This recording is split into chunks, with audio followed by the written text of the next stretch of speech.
Welcome. Step into a world where stories breathe through my voice. Leave everything behind, find your perfect spot, and let's begin. Stories I have tried to write.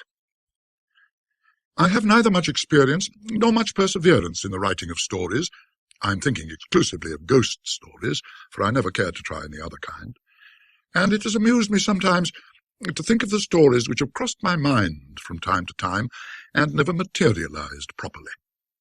Never properly, for some of them I have actually written down, and they repose in a drawer somewhere. To borrow Sir Walter Scott's most frequent quotation, "Look on them again, I dare not." They were not good enough. Yet some of them had ideas in them which refused to blossom in the surroundings I had devised for them, but perhaps came up in other forms in stories that did get as far as print. Let me recall them for the benefit, so to style it, of somebody else. There was the story of a man travelling in a train in France. Facing him sat a typical Frenchwoman of mature years, with the usual moustache and a very confirmed countenance. He had nothing to read but an antiquated novel he had bought for its binding. Madame de Liechtenstein, it was called.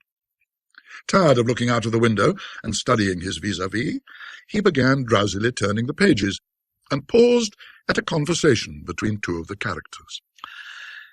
They were discussing an acquaintance, a woman, who lived in a largish house at Marcilly-le-Air. The house was described, and, here we were coming to a point, the mysterious disappearance of the woman's husband. Her name was mentioned, and my reader couldn't help thinking he knew it in some other connection. Just then the train stopped at a country station. The traveller, with a start, woke up from a doze, the book open in his hand. The woman opposite him got out, and on the label of her bag he read the name that had seemed to be in his novel. Well, he went on to Troyes, and from there he made excursions, and one of these took him at lunchtime to Marcilly-le-Air. The hotel in the Grand Place faced a three-gabled house of some pretensions. Out of it came a well-dressed woman whom he had seen before. Conversation with the waiter. Yes, the lady was a widow, or so it was believed. At any rate, nobody knew what had become of her husband. Here, I think, we broke down. Of course, there was no such conversation in the novel as the traveller thought he had read. Then there was quite a long one about two undergraduates spending Christmas in a country house that belonged to one of them. An uncle, next heir to the estate, lived near. Plausible and learned Roman priest, living with the uncle, makes himself agreeable to the young men. Dark walks home at night after dining with the uncle. Curious disturbances as they pass through the shrubberies. Strange, shapeless tracks in the snow round the house, observed in the morning. Efforts to lure away the companion and isolate the proprietor and get him to come out after dark. Ultimate defeat and death of the priest, upon whom the familiar, balked of another victim, turns. Also the story of two students of King's College, Cambridge, in the 16th century, who were in fact expelled thence for magical practices, and their nocturnal expedition to a witch at Fen Stanton, and of how, at the turning to Lulworth on the Huntingdon Road, they met a company leading an unwilling figure whom they seemed to know, and of how, on arriving at Fen Stanton, they learned of the witch's death, and of what they saw seated upon her newly dug grave. These were some of the tales which got as far as the stage of being written down, at least in part. There were others that flitted across the mind from time to time, but never really took shape. The man, for instance, naturally a man with something on his mind, who, sitting in his study one evening, was startled by a slight sound, turned hastily, and saw a certain dead face looking out from between the window curtains. A dead face, but with living eyes. He made a dash at the curtains and tore them apart. A pasteboard mask fell to the floor. But there was no one there, and the eyes of the mask were but eye-holes. What was to be done about that?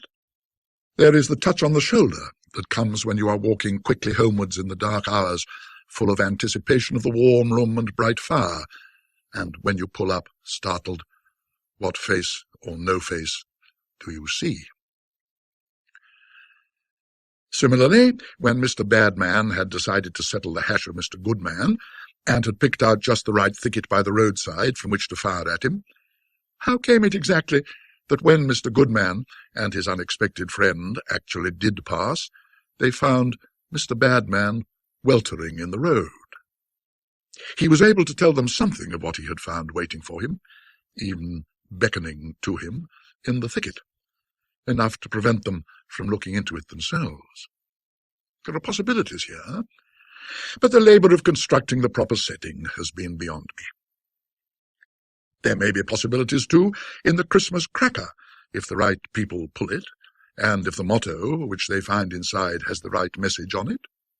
They will probably leave the party early, pleading indisposition, but very likely a previous engagement of long standing would be the more truthful excuse. In parenthesis, many common objects may be made the vehicles of retribution, and where retribution is not called for, of malice.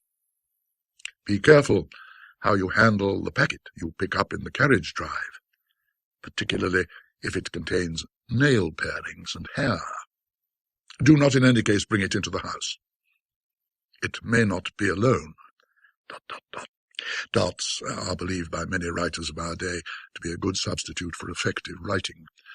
They are certainly an easy one. Let's have a few more. ...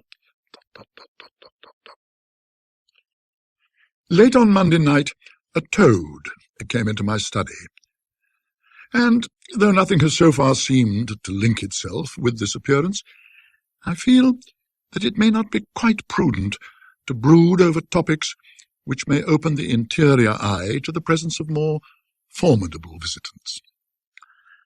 Enough said. I hope you felt every word of this journey, just as deeply as I felt telling it to you.